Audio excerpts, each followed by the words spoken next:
Hey guys, it's Satoshi from Blues Guitar Lab. It's been a while since I did this quick lesson series. Some of you may or may not know, but I've been going through a rehabilitation. I have a condition called focal dystonia, which affects my left hand fingering movement, and I'm getting better, really better for the past few weeks. Although I'm not in perfect condition, I'm thinking about restarting this quick lesson series. And I want to focus more on beginner stuff for the time being. And today, I want to talk about different fingerings on the same open chord. So we learn chords, right? Like C, E, A, G, stuff like that. And we probably learn certain fingering. Like I myself post chord diagram videos which shows you which fingers to use on which fret. But the thing is, sometimes it's not always the same fingering. It's not set in stone. For example, let's start with G. Some people learn this way. Personally, I learned for the first time this way. Some people may play it this way, or maybe this way. Sometimes I may just skip this first string and go without it. Anyway, so why do we play differently? First reason is the comfortability.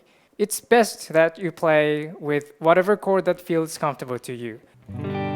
If this pattern feels natural to you, then go ahead and do it. And if this feels natural to you, just use this pattern, right? And you can start from there, but there's more to it. So sometimes fingerings need to change depending on what chord or phrase you play before or after. For example, if you play C and want to move on to G, it's okay to go this way too. But look at my ring finger and the middle finger here. So this shape and this G shape, this is essentially the same, just sliding the pattern parallel like this, right? So probably it's easier to go this way, right?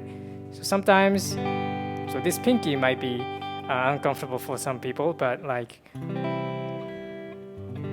this is easy route. So sometimes you wanna, when you play like arpeggio, and go to G. When you don't have to play the first string, you can just use your ring finger and middle finger, right? Like this. You don't have to do this, you know. That's extra movement. From C to G. This is easier, right? So just like that. Depending on the chord or the phrase before and after, you want to choose different fingering pattern. Let's take a look at another pattern. So you play G. And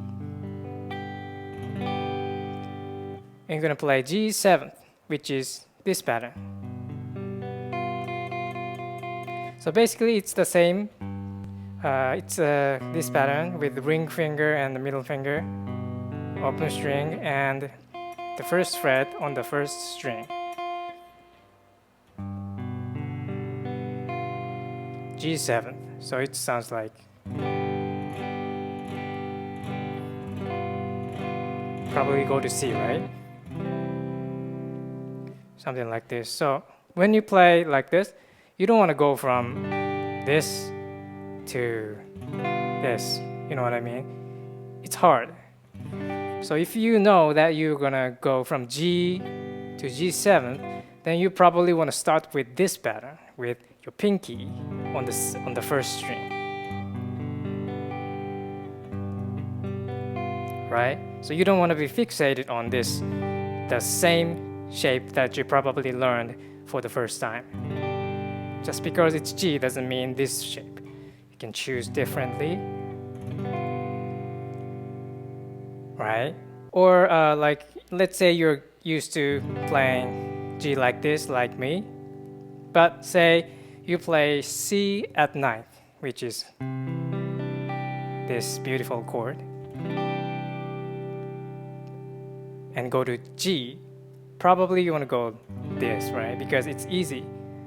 You don't have to move this ring finger and the pinky here. Leave it there. And middle finger, index finger, keep this shape, slide it to adjacent string set for the G. So this really easy, right? So just because you're used to this pattern doesn't mean that you want to go from here to here, you know what I mean? So in this case, you want to choose from this to this. So just like that, you don't have to fixate it on the same fingering for the same chord. So depending on what to play around the chord before and after, you're free to choose whatever pattern that feels comfortable for you. So that's it for today. Before we go, don't forget about our free membership. We have a bunch of blues guitar materials, blues guitar lesson materials, and we have community. We can chat and all that. Be sure to check that out, and I'll see you next time.